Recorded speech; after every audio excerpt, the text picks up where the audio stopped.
Let's give it a shot. Let's give it a shot. So you're rolling, aren't you?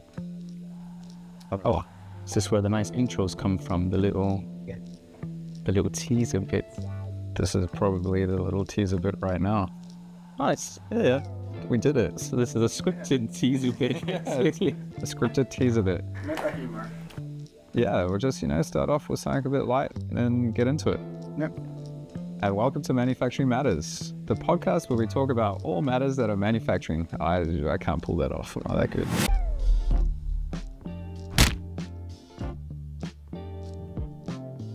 Hi, welcome to Manufacturing Matters, the podcast where we talk about all matters manufacturing.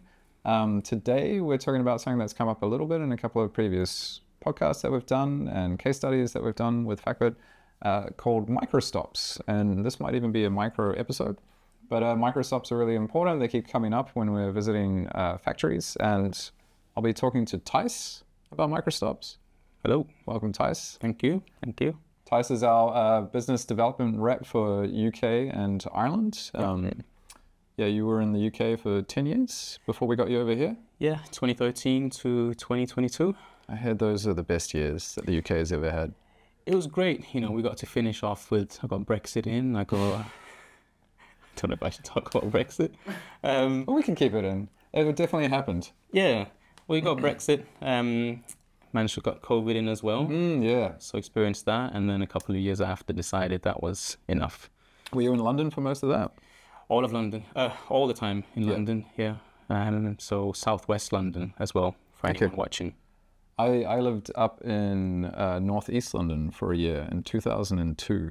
Working at a school called Chigwell, coaching football and basketball and cricket. For anybody listening, I've also been to the UK. Great place. Okay, good. We might cut this little bit now. So it's good to have you here, Tais, today to talk about microstops. I'm really excited to get this one done. And so what are microstops? That's a good place to start. Yeah, well, microstops are essentially just really short periods of downtime in the manufacturing process. So usually it can be downtime that lasts just a couple of seconds, under a minute. So something really difficult for the human eye to even register. Yeah. It sort of depends on what product you're making as well as to what the length is. I don't think there's like a set rule as to how long. It'll depend very much on the company, what they're producing. Quite often it can be in the food industry, filling and packaging lines where things are flying by really fast. Yeah. There lots of possibilities for things to go wrong. Yeah. If thousands of bottles are meant to be flying by each minute, then a stop for down to a couple of seconds, that can still have quite a big effect. So it's in those kind of high speed productions that we see a lot of microstops. Yeah, end of line stuff as well, I guess. Yeah. Good. So why are we talking about microstops? Why are they so important, these little stops? Yeah, well, because they're so small, basically, quite often they do get missed. And the truth is that they do happen in probably almost every manufacturing process. And a lot of these small stops will ultimately become quite a big issue. And a lot of companies don't realize that they're happening. And then at the end of the month, they realize, well, we only ran or we only produced for X amount of time. They see they've lost hours and they don't know where that went, basically. Yeah, so it's tearing their hair out, like, where are we losing all of this? Exactly. Yeah. So it's that kind of thing, a lot of small issues that slowly build up to being a much bigger issue in the long run. Yeah. Yeah, awesome. Okay, yeah, so microstops, short periods of downtime, hard to measure as operators on the line, and lots of little stops add up to a lot of downtime. Yeah.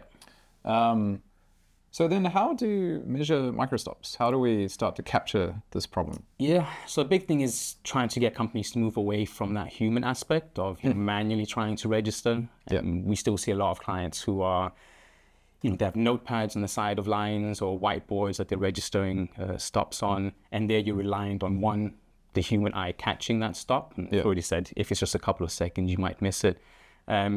Then also registering it accurately. Was it actually 5 seconds? Was it 10 seconds? All of a sudden you've doubled the amount of time that it's taken. Yeah. So what we advise customers to move towards is more manufacturing intelligence, which is of course what we do. And the key thing with manufacturing intelligence is just that these stops start getting captured automatically. Yeah. So usually, we can set in a threshold or criteria at the start, or when we start with a new client, say, okay, anything over 60 seconds, for example, we want those stops registered, and we want operators to go in, give a stop reason, whatever it may be. But we also want to know what's happening under those 60 seconds. So if the line is just stopping for 5 seconds, 30 seconds, we also want that to be registered. And that's what manufacturing intelligence will do, is that it will capture every single stop automatically. The only difference will be, instead of giving a big stop where someone needs to go in and register something, it will just put these in as micro stops. So all the time is accounted for.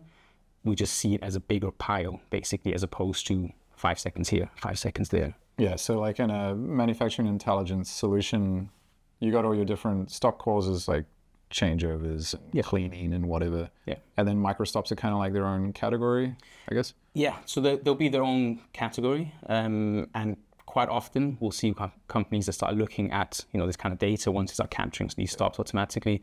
The micro stops altogether can be the biggest cause of downtime, even bigger than some of the product or machine failures that they have. Micro stops, all in all, can lead to the biggest amount of downtime that they have. And that's where, with that manual counting, they just wouldn't realize. It's just more of a little annoyance that they have to fix every now and then. Yeah. But they're not really realizing how much time over a day or a week or a year they're losing to these micro stops. Yeah, so it really, really adds up. So it's so good. It's a good, simple podcast today, because it's a simple problem, but it's something that's always comes up as being really important. I guess something else is, like, if you have people manually recording it, you don't have this sort of standardization. So people have different definitions of, or different estimations of the same type of stop. So and like the data must be so wrong if you're trying to manually capture these. Well, it's the inconsistency, they say. Different lines might have, they might see that there's been a stop, and you might think, oh, it was around 5 seconds.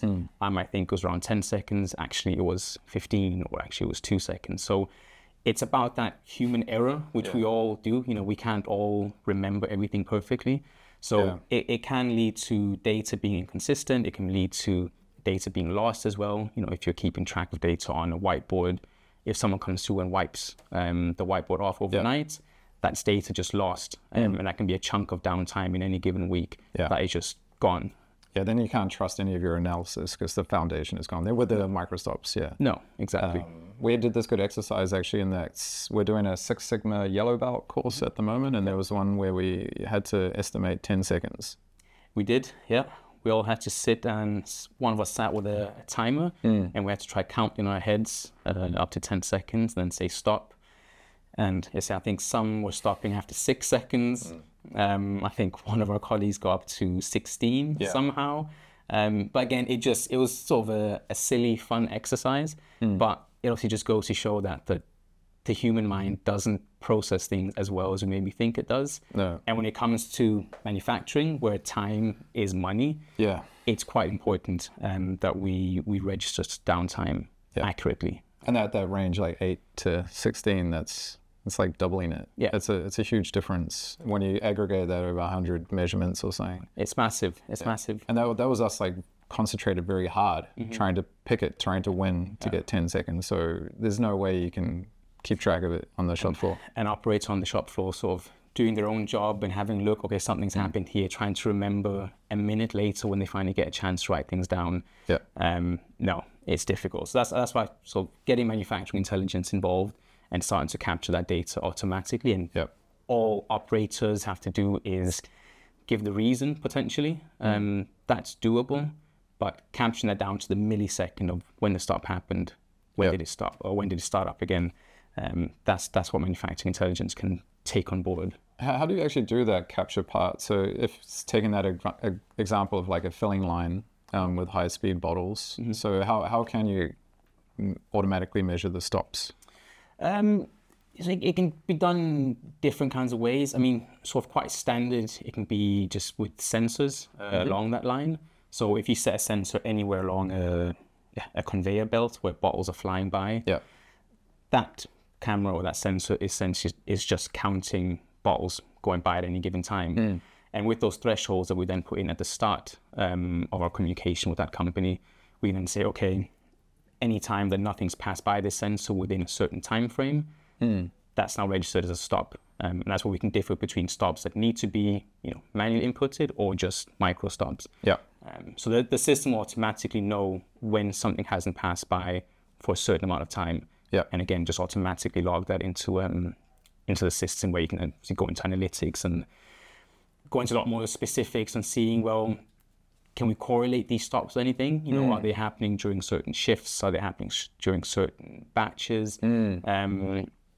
This is where you can start. You get the data handed to you by, again, manufacturing intelligence. And then you can start looking at yourself as a company, say, okay, when are these things happening? Is it when we're doing certain things? Is it when things are happening outside? And then you can get to the root cause of the issue a lot easier, basically. Yeah, so the getting the data is relatively easy. We've got the plug-and-play IoT gateways. You just hook up a sensor to them. You don't even have to get the IT team involved, because you can use cellular for just pinging back the data. Or you can, PLC tags, right? Or just PLC tags as well. So with those, we can automatically pull in the stop reasons. So it depends on sort of the system that company already has set up. So either it requires a little bit of, tiny bit of manual work, where just with an interface, it can be a tablet next to the line, or an operator just has to say, okay, there's been a stop, 2 clicks of a button on the screen, and we just register that stop reason. Or as I said, it can automatically be done with PLC tags as well. So no matter how you get the data, there's a way to get it. And then you get into, in this type of solutions that we make, in the manufacturing intelligence solutions, then you can capture it, not too hard.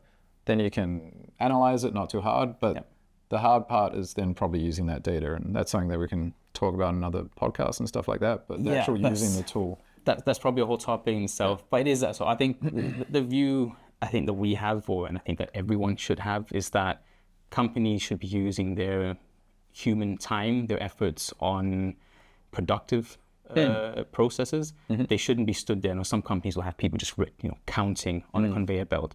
The way that we see it is that if we can provide that data to companies and to manufacturers, and they can then go off and then they can do the reviews and the analytics themselves and get to the root cause. So take action. Take the laborious, maybe difficult task of sort of getting that accurate data. And then just presenting them with that, and then making sense of it afterwards. Awesome. Yeah, that's really good, Tais. So that's a good overview of what microstops are, why they're important, how to measure them. Do we have any examples of out in the field? We have a few. As I said at the start, microstops happen everywhere. Some notable cases that we've had is Broxburn Butlers, Butlers up in Scotland. They basically they were doing a lot of manual data collection, and they wanted to get to a point where they could start having hour by hour data. So they wanted to look at micro stops and macro stops, and they knew that they had an issue with their cork application, so where the corks are put onto the bottles. Because they're making gin and different whiskey. Exactly. Of course, up in Scotland. So they knew they had an issue, because they could see that every now and then those corks were getting stuck, and someone would have to come over and just give it a little nudge and get it going again. But they couldn't, really see how much time that was taking up. Because by the time a cork is stuck, it might take a couple of seconds for someone to even realize or to walk by. So they started then using our sensors and sort of started using cameras as well. And they got to see how much time was actually being lost on this cork application. And then they saw, okay, this is a bigger issue than they thought it was. They've been focusing all their time on bigger mechanical failures. And the big noticeable bangs that happen. The things that sort of bring all of production to a halt. So now they saw that this cork application was taking up a lot more time than they were initially thinking that it did. They put the focus on it that it needed, and then they managed to improve efficiency significantly as well. Yeah, it's a good story. So that's really good, Tais. Thanks so much for your time. We can leave it at that for today. Hopefully micro podcast episode about micro stops. Thanks for listening. I'll talk to you again one day, Tais. You're really good. Thank you for having me, and hopefully it's been useful. It's definitely been useful, and Gabriel's not going to do a long, awkward pause at the end of this podcast today. He's going to turn off the camera straight away. Just going to turn it off. Thanks, Gabriel.